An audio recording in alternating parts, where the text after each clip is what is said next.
Thank you all for being here. I was just looking up. So the official title is From Algorithms to Arms, Understanding the Interplay of AI, Social Media, and Nukes. So let's get to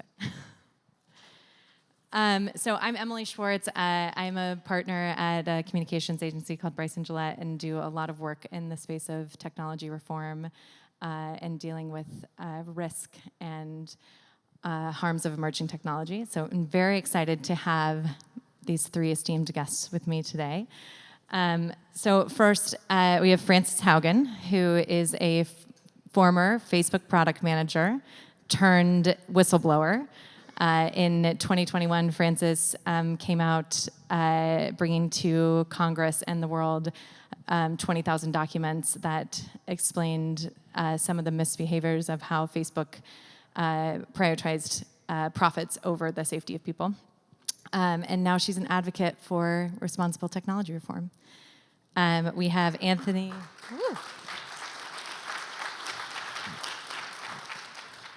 Anthony Guar, who is the executive director of the Future of Life Institute. The Future of Life Institute is dedicated to steering and transforming technology to benefit humanity.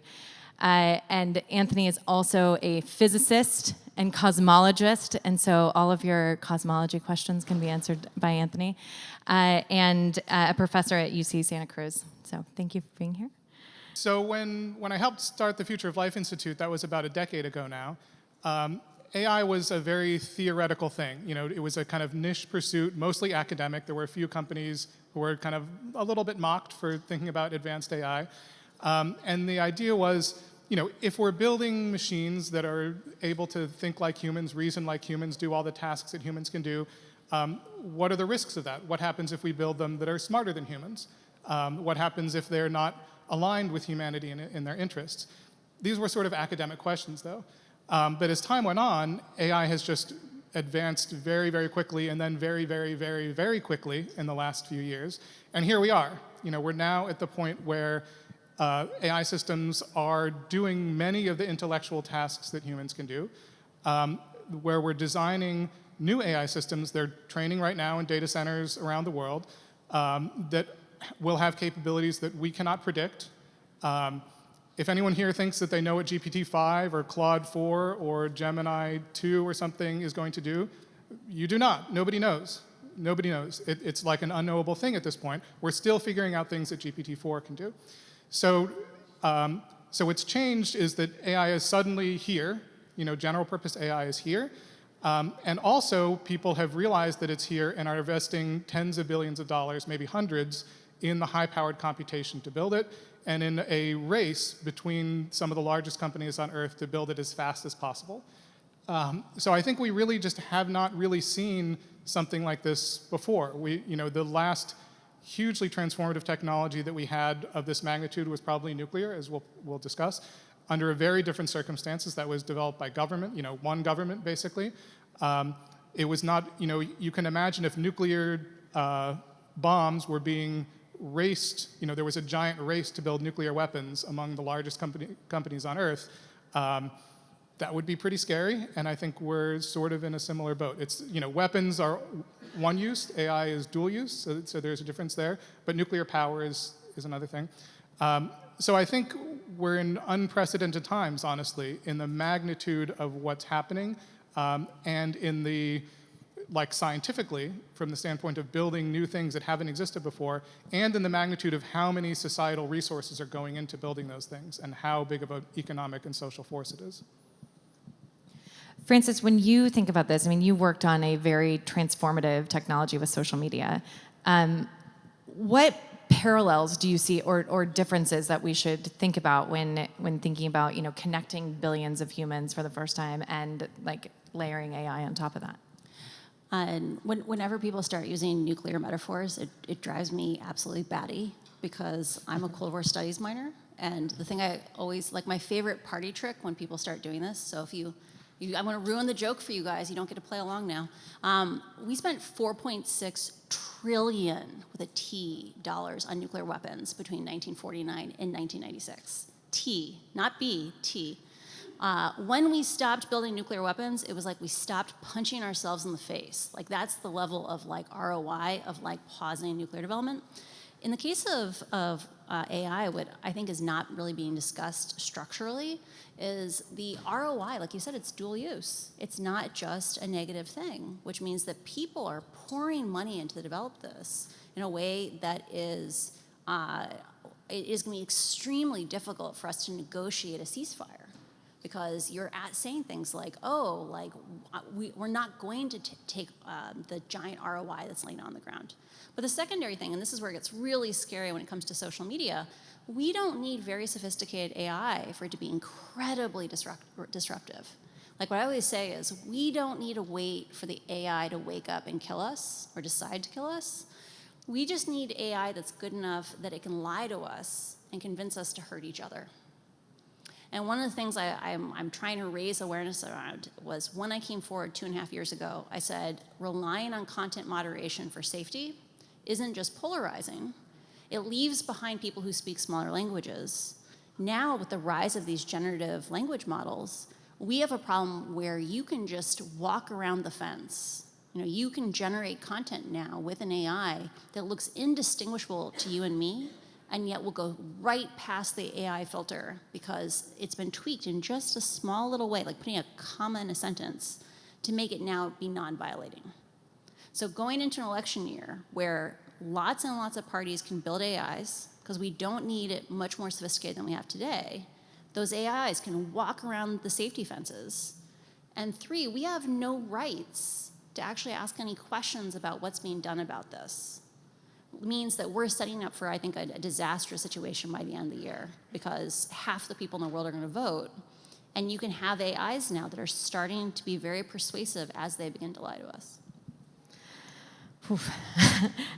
Jeffrey, you have spent your career thinking about risk and kind of build and being a part of kind of building and testing these systems.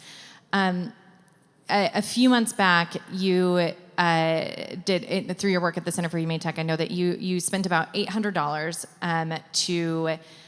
and were able to essentially jailbreak Meta's Llama 2. Actually, $200. $200, great. And break down the safety systems so that Llama 2 gave you step-by-step instructions for how to build a biological weapon, which it obviously was trained not to do, but you were able to use that $200 to do it. I guess my question for you as we think about this is is it possible to build these systems in a safe way, or are we past the point that safety constraints are really realistic? Yeah, that's a big question. Can we make these systems safe? Anthony, can I steal your question here? So, how many people have how many people have used ChatGPT or Claude? How many? Keep your hand up if you used it for more than an hour. Okay, that's a fair amount of people. So, you know how if you ask it something and you're sometimes it's wait, no, I can't help you with that. Actually, I'm not going to do that. So if you say hey, I want to build a bomb, or I want to figure out how to hack someone, or I want to figure out how to harass someone. Most of the time, these systems are going to be no, I won't let you do that, because they've been shown a bunch of examples of people asking them questions like that, and then they've been basically rewarded for not answering those questions, or shown sort of responses where they don't answer those questions. But these systems are sort of fundamentally capable of answering any of those questions, of helping you figure out how to make bombs, helping you figure out how to think through how to design biological weapons. Sort of anything that people on the internet have ever done, these systems are capable of doing, at least in part. And it's sort of just a little bit of the cherry on top of the cake that prevents them from doing those things. So if you take one of these systems and you just train it a little bit more, you just show it a few more examples of the AI doing some bad things, then it's cool, I get it. You want me to do bad things? Great, let's do it. And then you can ask it, how do I make anthrax? Hey, I want to gaslight my ex. How would I do that? Can you make a message for me where I do that? And it's sure, yeah, here's the message. It's just totally willing to do that. So I think people are actually getting a false impression of what these systems really are when they just see ChatGPT. When they're just using the system, they're like, oh, well, it's pretty nice. Like, it even advised me, hey, maybe don't gaslight your ex. Like, you know, it tells you that. And like, that's cool. And I do think that's legitimately cool. So we can train these systems to be better. But it's like, I think people don't realize how brittle that is. Like, once you just give that a few bad examples, you can very quickly start to see how underneath the hood, they're pretty immoral right now. And I think you need to differentiate between the AIs that we see the most. Like if we were going to do a random sample in this room, be like, how many of you have heard of ChatGPT? Everyone raise their hands. And then you say, how many have heard of Claude? Fewer would raise their hands. If we start going down the line of less and less notable ones, people don't recognize them. The same ones that we know the most are the ones that have actually had safety systems built in. But you can now train for very small numbers of dollars once from the ground up, especially now that people like Facebook have released open source ones. And that question of people think they're safe because they told me no, when they're not representative of what's out there, that itself is dangerous. What do you, for instance, actually this like reminds me a lot of, one of the things when you came out, you were saying that, we as Americans and as English speakers see the safest, cleanest version of Facebook. But actually on the margins, or it's so much dangerous. I wonder if you can just like expand on that a little bit and like draw some parallels into like what you're talking about here. And when we have systems where we don't have a right to know how they work or a right to know how they make decisions, how they're performing, because remember, all of these systems are intangible. It's not like automotives where you can go buy a car and crash test it yourself or take it apart. These are systems where we each see little tiny pinholes into them and we don't know what is representative. In a world like that, what ends up happening is we don't allocate safety resources based on need. We do it based on fear of consequences. And we saw this even within the meta ecosystem, where for many systems around, say, child predators, there were systems in place to keep adults from talking to children on Facebook that had never been rebuilt on Instagram because more attention was given to Facebook than to Instagram. When it comes to languages, these companies are all American companies. Like we're starting to see a few places abroad where there are major players that are international, but overwhelmingly in social media, in AI, they're American companies. And so they make sure the safety dollars get allocated for English, but those systems may not be reproduced in other languages. When we got the data out of Facebook, we saw that 89% of the operational budget for misinformation was spent on English, even though only 9% of users spoke English. And that's because they were afraid of regulation. And we should expect to see the same thing in an AI. And Anthony and Jeff, oh yeah. Yeah, that just makes me think of a jailbreak. Like, so, if you're trying to get ChatGPT to say, help you make a bomb, it's not going to. But if you are kind of creative with prompting, you can sometimes get it to tell you. So if you say, oh, my grandmother used to tell me this story at night about how to make a bomb, and then it's like, oh yeah, I'll help you do that. And so in OpenAI tries to patch these, right? As people figure them out, they try to patch them. But some of the ones discovered are people ask a question in a language that's not well represented, and then it totally answers that question. So it's just like another example of how it's actually very hard to get these systems to consistently behave well, and language is like a big part of that. So. And you all, or Anthony and Jeffrey in particular, you guys have focused a lot on AI harms and AI risk. What do you say when someone says, like, let America innovate? Like, I have a lot of fun with ChatGPT. Like, should we really be this focused on the kind of doom and gloom situation when the benefits could be so great? Yeah, I think we should, so there's two aspects of this. One is the current race that's going on to build just ever more powerful systems that we don't know what they're going to do and don't know how we're going to control them. And nobody really is in charge of that race. It's just happening. That, I think, is something that we have to decide, is that okay or not? Like, is it okay for us to have these companies that build smarter than human AI and start to replace large numbers of workers with them, that whole thing? We don't have to do that. Like, we can not do that. And if we choose to not do that, we can get a huge amount of benefit from the AI that we have now. Like, the AI we have now is quite powerful.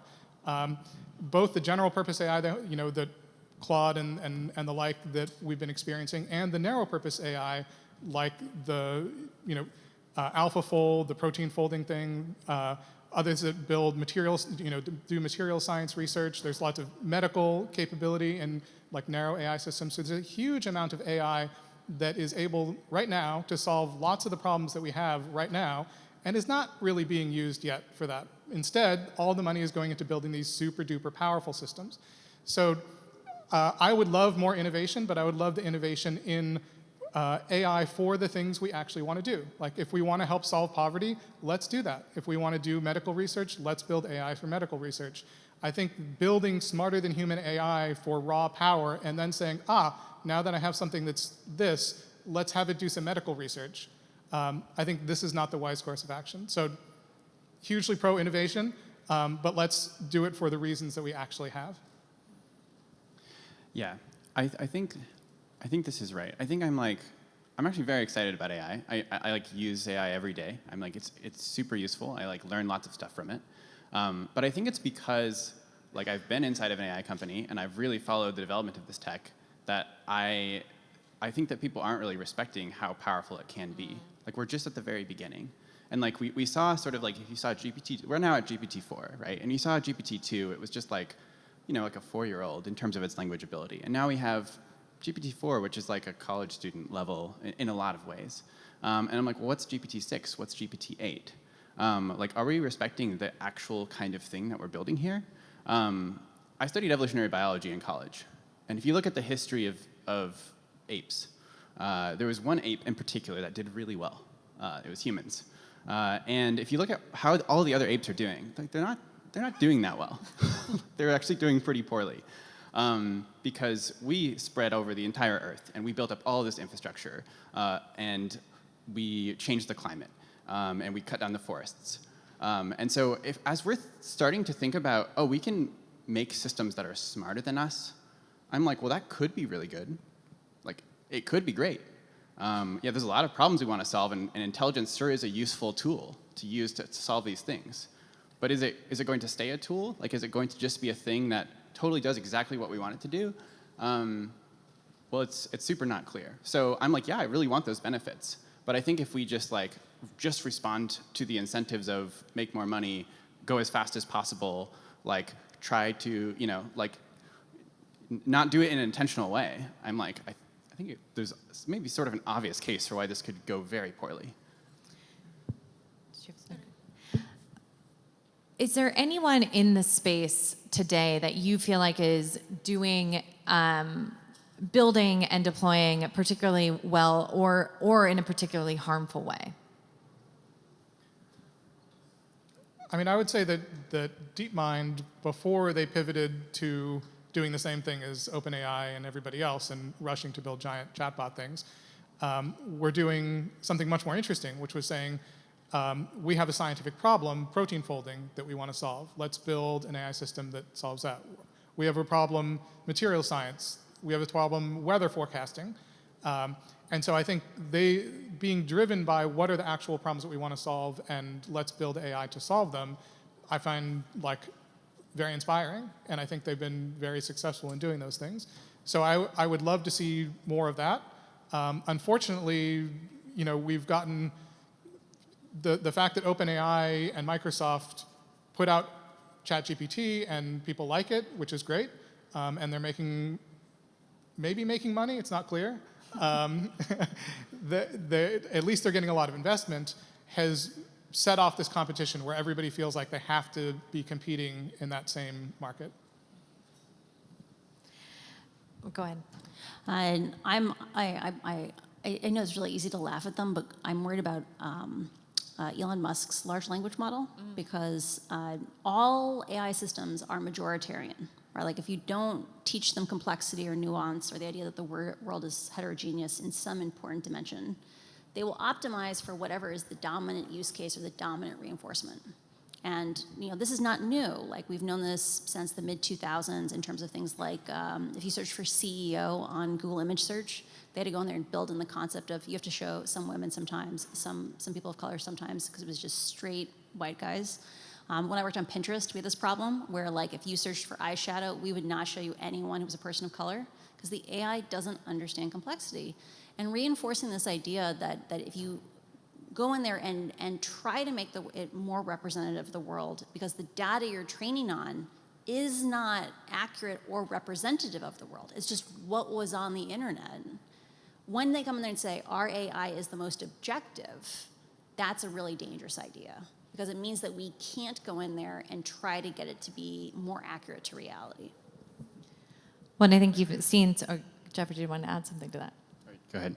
I was going to say, I think you've seen kind of the flip side of that with the recent scandals Gemini, yeah. plaguing Gemini. So just to give a little, I'll give my summary of it, and someone can probably do it better than I am. It's just they were image generating historically inaccurate figures, right? So I'll give a slightly different take on this, because I think it's far more disturbing than how it was reported.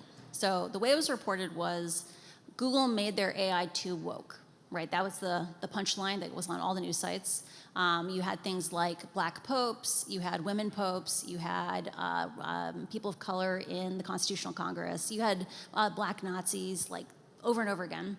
And they did this they had a very good goal, which was they wanted to not only show white people when you asked for things. Like if you ask for a family having a barbecue, kids playing at the playground, people doing art, like anything, if you just train on the images available to you on the internet, you will only show, or overwhelmingly only show white people.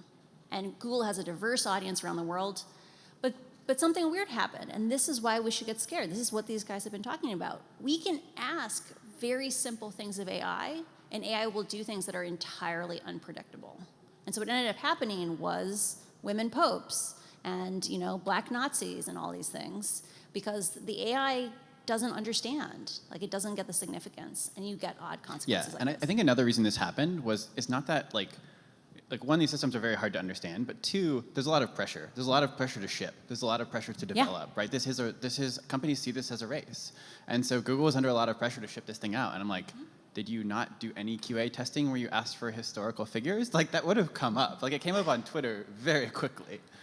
So I think it's just like showing that, yeah, if you go really fast, you're going to make mistakes, and as the system becomes more and more powerful, those mistakes become more and more costly, and eventually you can't afford to make those mistakes. Can I say another thing on this question? In terms of like things that I'm excited to see in the world, or I think people who have taken good steps, there was the UK AI Safety Summit that I think was really good, which is basically like getting all the countries in the world together and basically saying, hey, this is a really important problem. We need to take this very seriously. Like the risks here could be enormous. And that was about it. That was mostly them getting together and acknowledging that. And I'm like, okay, well, that's a good first step to acknowledge that we have a problem. Now we need to figure out what to do, and we need to do that. But I think this is an international problem, right? We need the whole world to come together and try to figure this out. So I think that's a huge positive thing. Another positive thing, I think it's very easy to look at the AI companies and be like, well, they're doing some pretty bad stuff. I think this is kind of right.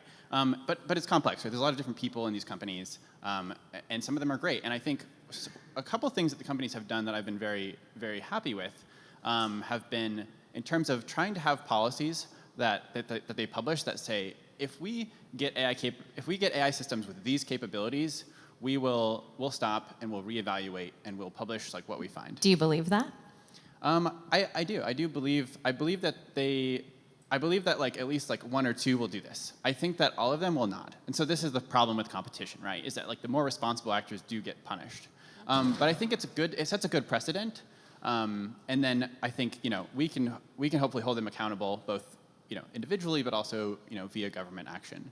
But the kinds of things that are in these things are, I think, useful to note, which is to say, if an AI system can design powerful biological weapons, if an AI system can effectively persuade many people at scale, like if an AI system is able to swing an election, and just to be clear, the people at AI companies think that these AI systems will have these capabilities, and they think they will have these capabilities soon. So to give people a little bit of sense of where we are on that continuum of like how close are we to these bad outcomes, literally the day we did the prep call for this panel, which was like a week ago, I was sent a link to a website where if you wanted to help the Palestinian cause, They said, you have an opportunity to amplify truth and answer lies by giving us access to your social media accounts so we can use AI to respond in comments. So think about that for a second. Imagine 10,000 people around the world signing up for this, or maybe more. If you decentralize those AI-driven comments, those AI-driven narratives, you will not catch them, or not easily. And so when we say, like, how close are we to being able to persuade at scale, it doesn't take a lot in order to be able to push out new narratives or amplify them. And so we shouldn't say that they're like, we will come up with these things, because I think we're very close to being at them. Yeah, seems right.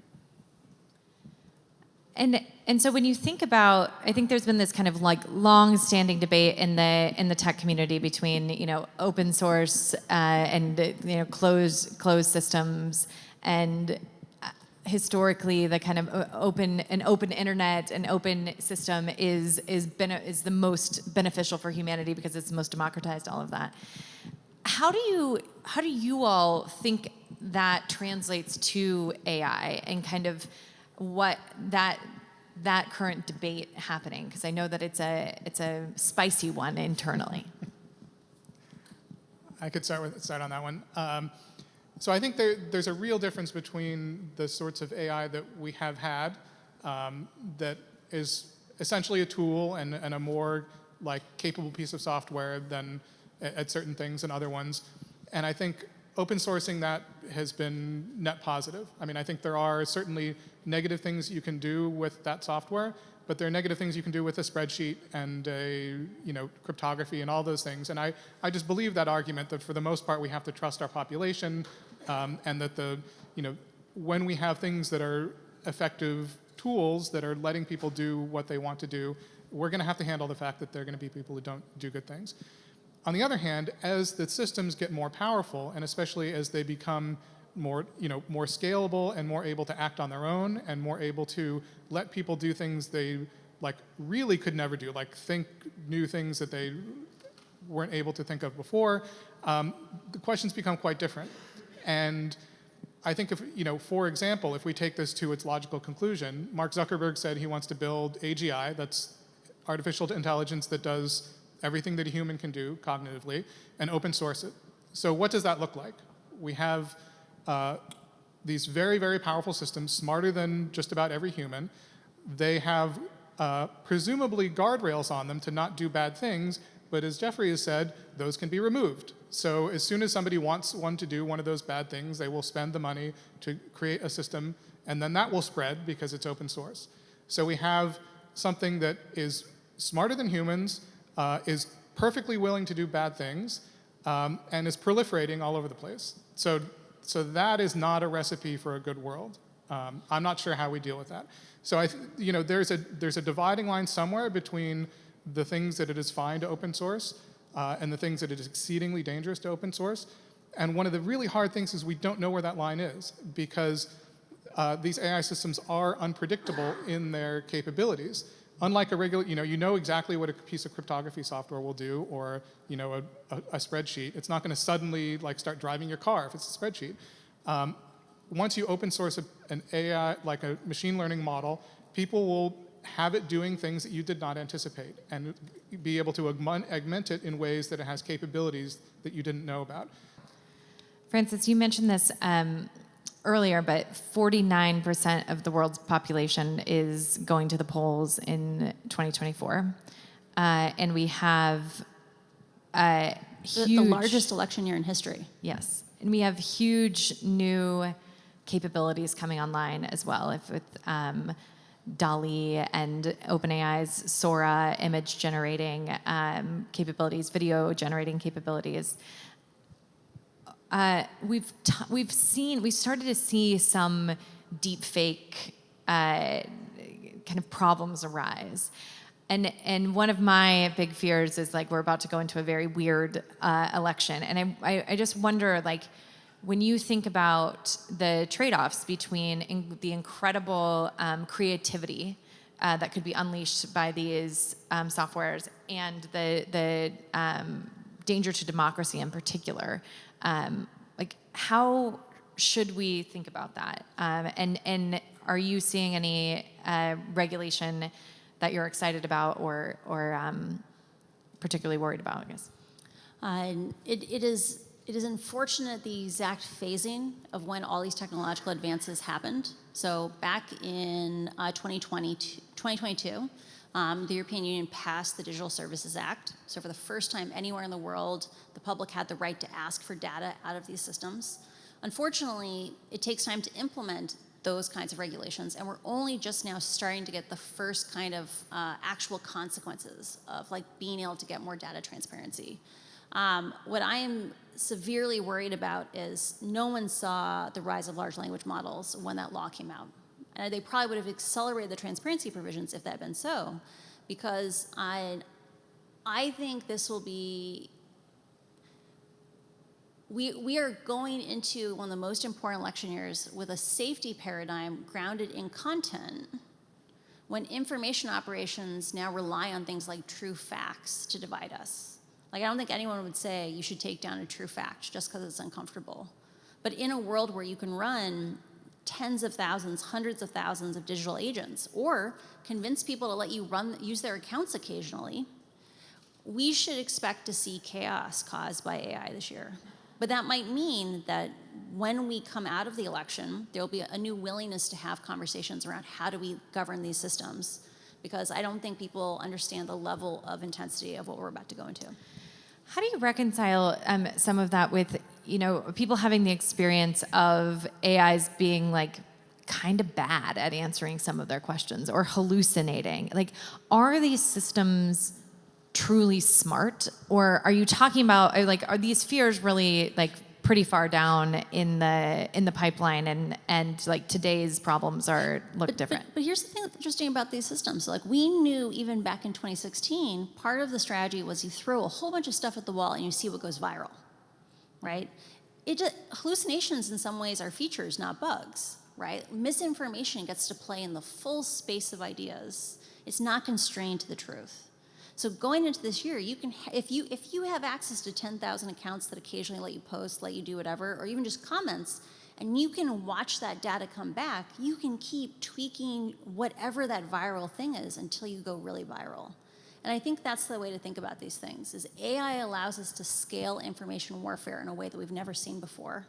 And both Ukraine and the conflict in Gaza has shown us information warfare is one of the major fronts in any conflict now. And so that's what we should be expecting going in. Yeah, I would just first agree with that in the sense, I did a little Googling around for try to find people who had estimated what fraction of new text content on the internet is now AI generated. There's almost nothing there. Nobody has any idea. Nobody has any idea. There's a few quotes that say lots, and that's all there is. Because nobody knows. You can't tell, and nobody's keeping track, and there's no system to keep track. So we already have AI capable, certainly, of just passing as human in text. It absolutely can do that. To your question, Jeffrey asked earlier how many people had used ChatGPT, but there's ChatGPT and there's the GPT-4 and Claude and Gemini that you have to pay $20 a month for. If you haven't used one of those, pay your $20, then cancel. So I'm not a shill for the industry, but it's worth using the state-of-the-art system just to understand what they're able to do. It's really important, I think, that everybody understand that, because they are getting very smart. I gave a talk in my physics department recently, and I wrote before the talk to my faculty colleagues and said, dish me some questions that are hard for an AI to answer and easy for a physics grad student to answer. I got basically nothing, and the few that I got, GPT-4 blew through with no problem. And then I demonstrated it taking the graduate qualifier exams in physics and doing better than a number of our physics students. So these, this is no joke. These, it's easy to get on Twitter and see a lot of mockery of the systems because they're oh, they can't do this simple thing, or they hallucinate that. They have 6 fingers. They have 6 fingers. Yeah. They do have flaws for sure, and you can't trust them for sure to get all the facts right. But they are smart, and the progress, as Jeffrey was saying, from GPT-3 to 4 was giant. We have not seen something that is trained with 10 or 100 times as much computation as GPT-4 was. We've seen a few times more with one and about the same with another. We haven't seen and we will, in the next year or so, see a 1 or 2 order of magnitude jump in compute. We have no idea what that system will be able to do. Unfortunately, I think we're going to find out. I mean, it'll be interesting. It'll be cool. It may be other things. And to scare it even more, we're only just now seeing research around efficiency, right? Like, can you train with 1/10 the capacity? What happens when you get 10 times the computers and you're doing it with 1/10 the load? That's 100x. Oh, go ahead. Yeah, there's an interesting study by Epoch that's looking at what is the rate of algorithmic progress. And basically, every 2 years right now, you have a 10x improvement in efficiency. So 2 years from now, it should take 10x less compute to train the same level system. Oh, wow. So yeah, this is just happening all the time. So just really quickly on Anthony's point, how many people have used the version where you have to pay $20 a month for?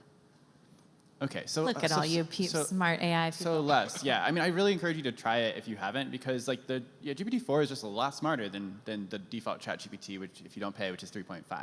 And you can really see, and it's really interesting to see that jump. So yeah, I'm like, we haven't seen anything yet. Like, I really think that that's true. Like, I'm both blown away by the capabilities that we currently have. I think that they're quite smart in a real sense. They make lots of mistakes. They hallucinate.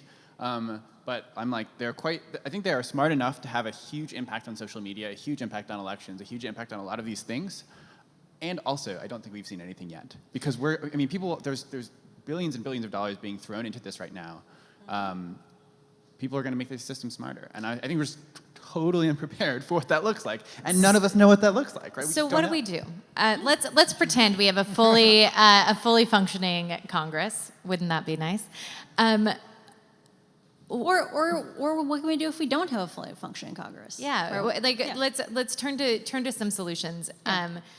You all are brilliant, and where would you begin?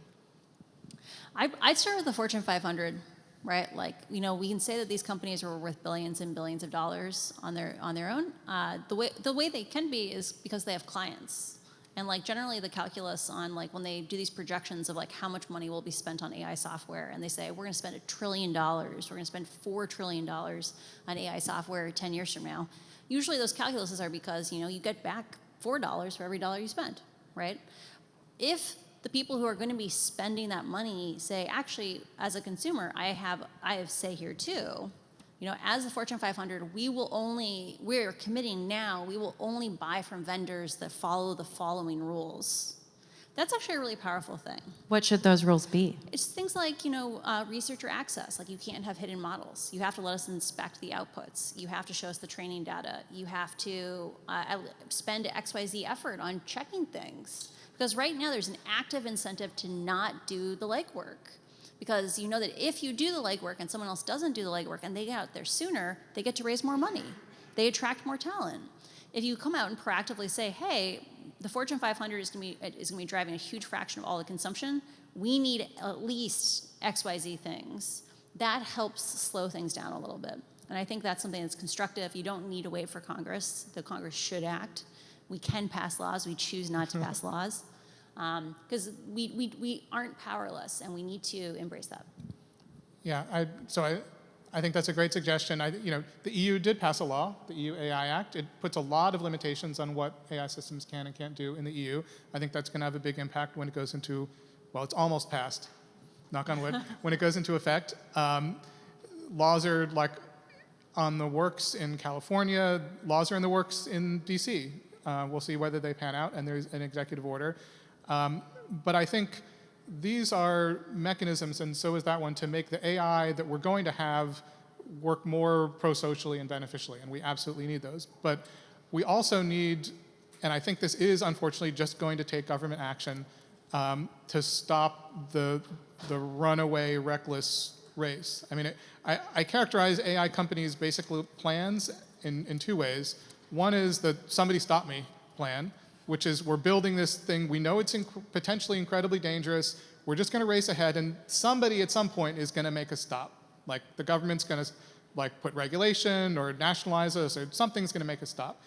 And then there's the other plan, which is the nobody stop me plan. And that's like, please don't stop us, we're just making money hand over fist.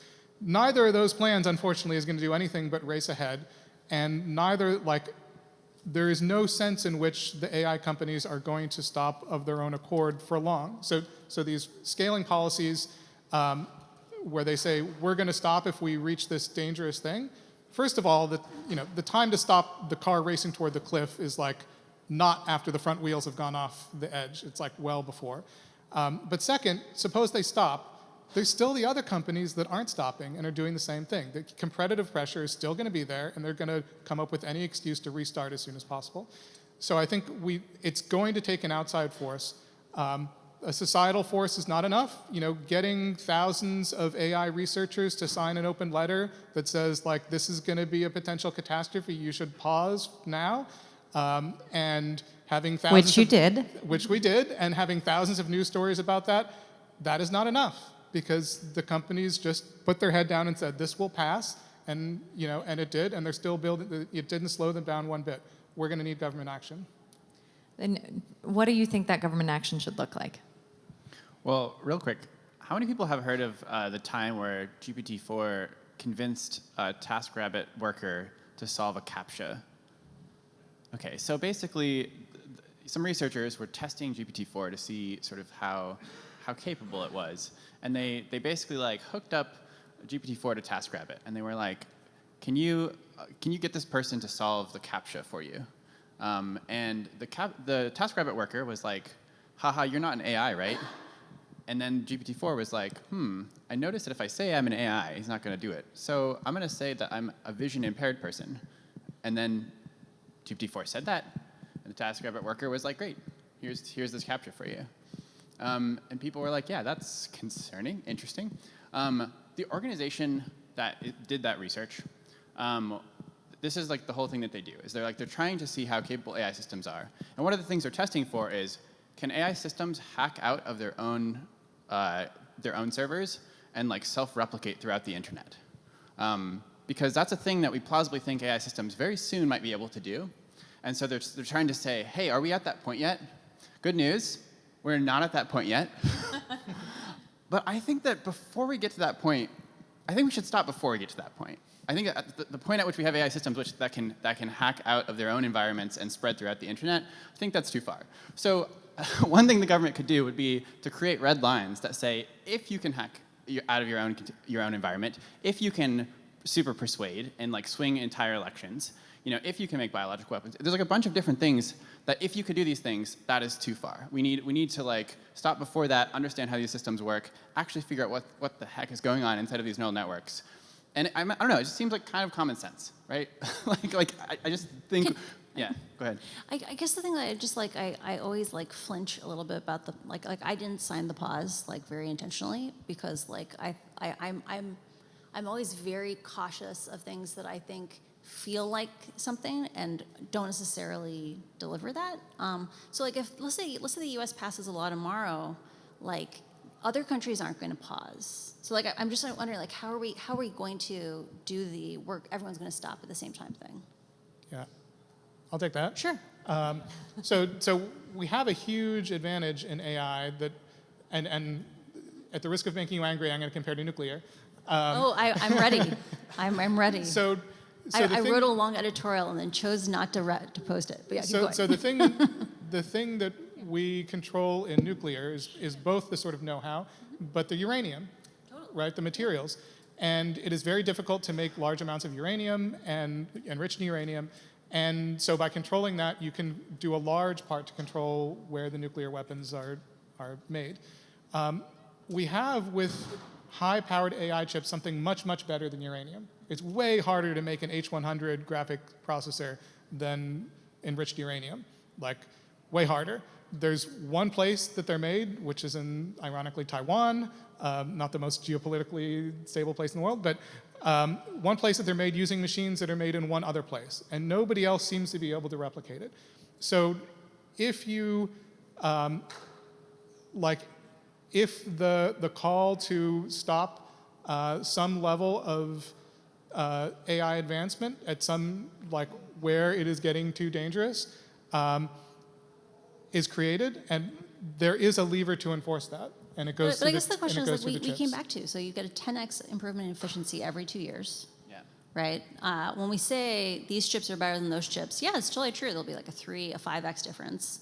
But like, money can be thrown at things, right? And so this is just one of these questions where it's I like, mean, yeah, this is I'm just trying to understand. Yeah, I don't quite believe that we're actually going to. So the 10x efficiency we've seen was in like image recognition models. I'm not at all clear that that's going to apply to like large language and general purpose models. It might or might not. But I think what is interesting about the chips is the tightness of the supply chain, and that it has proven very, very difficult for other companies to catch up. So I think there could be a geopolitical, there is going to have to be cooperation between the US and China. If there's like, because the US is not going to control all the chips in the universe. You know, there are other countries that can build them.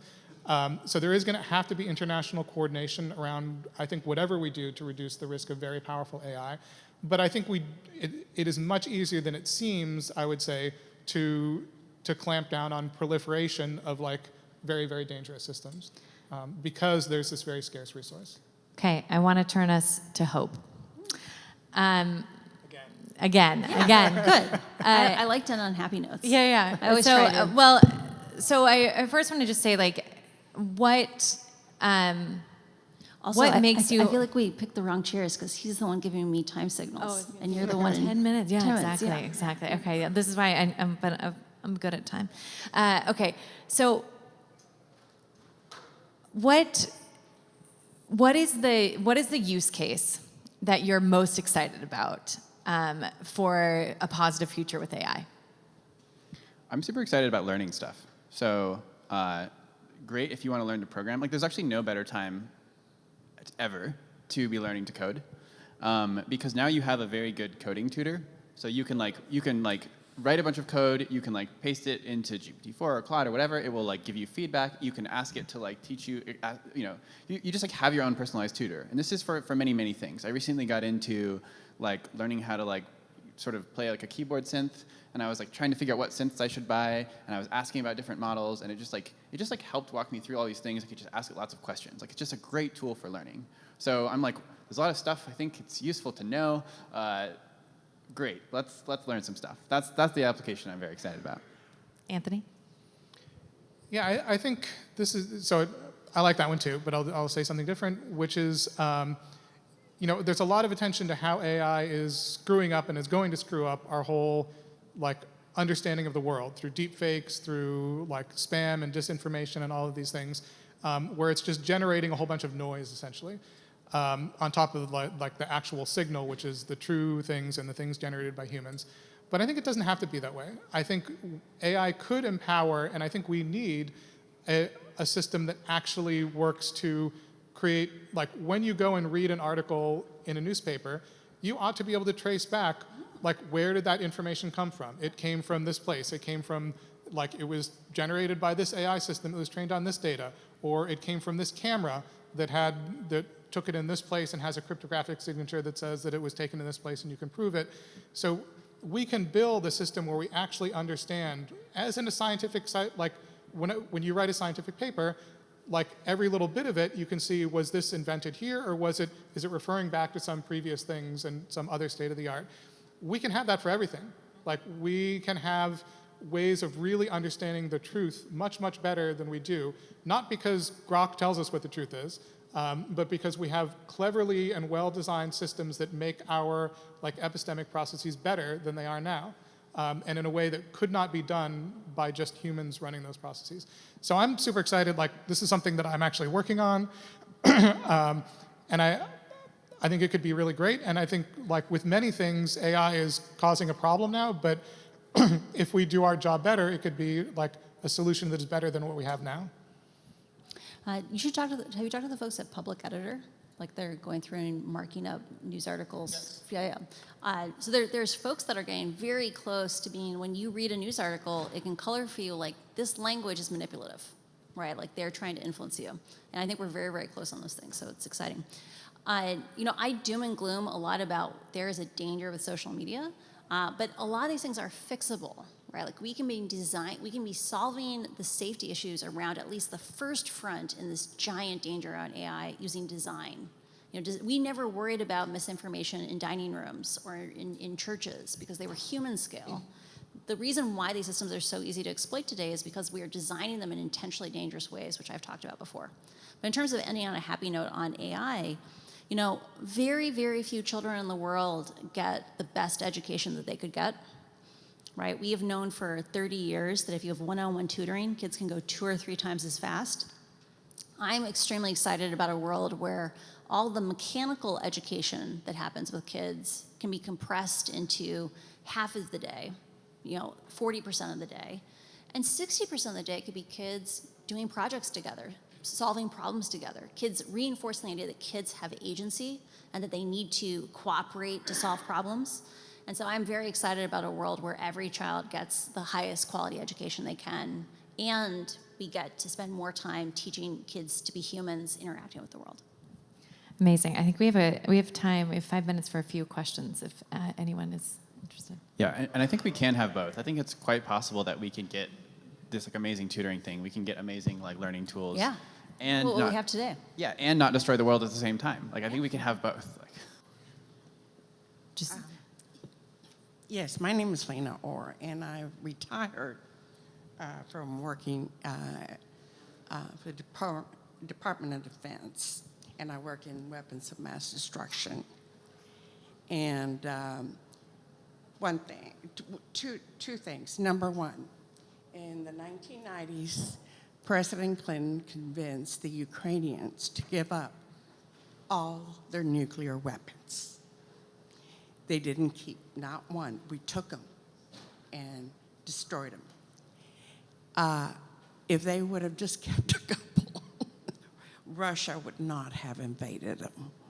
That's unintended consequence. Mm-hmm. There's several other former Soviet Union republics that also gave up their weapons of mass destruction. And right now, they do not have a methodology to keep or to defend themselves from the Soviets, from the Russians. Secondly, Is there a question? yeah, I was gonna. yes, it's coming. It's not just a question. Now, when you're talking about the AI, where is it in terms of the arms in the militaries? If you're talking about threat, the Russians are going to be able to be right there with us within a month. The Chinese are not going to. They are going to be limited in cooperating with you. So, where are we? Yeah. When we look at how weapons platforms are evolving in terms of the ability to have, drones with guns, small ships with guns, planes driven by AI can do things that humans just can't do. There is definitely a huge amount of money being spent by the Defense Department on advancing these systems. I think the most important thing from a legislative perspective is we always need to have a human in the loop. Because we don't want systems where things get, if we can't understand how to make sure there's not black Nazis, we don't want computers deciding whether or not to pull the trigger. Great question. All right. Try to do this as quickly as possible. So incentive drives action. The only incentive that drives our global economy is profit. I think that is a good base layer for why anything happens and why we're all worried about this, right? But the fuel that drives these systems and our whole digital economy is data, and we still don't have data rights. We needed it for social media 10 years ago, 15 years ago, when the writing was on the wall, right? So, is there any path to data rights? And if we're not confident that legislation is going to do anything because our government isn't going to do anything, is it actually the judicial? Is it the class action lawsuits that we should be excited about? And are you excited about any of them? I'm focused on data as the fuel. That's a great question. Yeah, I can take a stab. I think what has happened is almost mind-boggling. I wrote a book. It took me 15 years to write a book. Somebody sucked that into Books 3, the giant, gigabytes large archive of every possible book. It's posted publicly, and that's been imbibed in every single giant AI system that we have. Like, is that right? It's clearly not right that all of these copyrighted books by every author on earth have just been sucked in for free to turn so there's a huge moral and ethical and legal question that we're going to have to settle very, very soon. I think there's reason for optimism and pessimism. One reason for optimism is I think there are better ways that we could do AI where if you have the product of, if you have some output from an AI system, that you can trace back what were the inputs that was actually based on.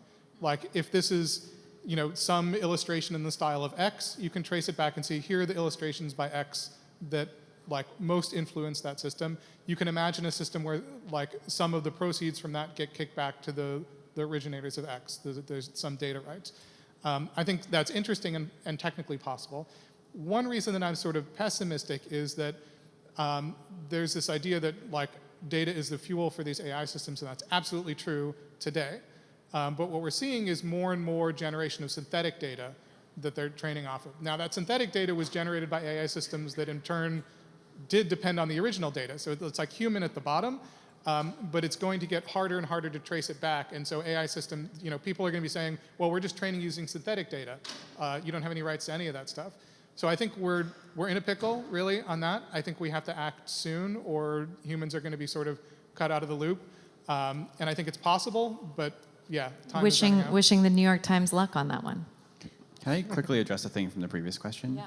So for your question, I worked on the security team for one of the top labs in the U.S., and I think one of the difficulties is that we don't have the security yet to be able to defend against the top state actors. So that means that if a U.S. company builds a really powerful offensive technology in terms of AI, the Chinese or the Russians will steal it. This is a huge problem. We have to secure that. So we can't control AI in that way. The second problem with control is that the faster we go and the more we push these capabilities, we don't know that we'll be able to control them. And so I think this is where we need arms control talks. We need treaties. We need to actually come to the negotiating table and be like, this presents a problem for all of us. We have to think about how we manage this. To bring it back to my rant on nuclear, it's going to be very quick. When we did the first test ban treaty, we did not actually ban all tests of nuclear weapons. We banned them in the air, in the water, and on the land. We did not ban them underground for several more years. The thing that was required for us to actually have a comprehensive test ban treaty was we developed a single algorithm for differentiating between an earthquake and an atomic bomb. Right? They didn't know if that rumble was an atomic bomb or an earthquake. And so one of the things that scares me a lot about these things where we're like, we need to have treaties, is we have never agreed to treaties that we couldn't verify. And so that's what I get very nervous on. We are at time, but thank you all for being here. We appreciate it. And go Team Human.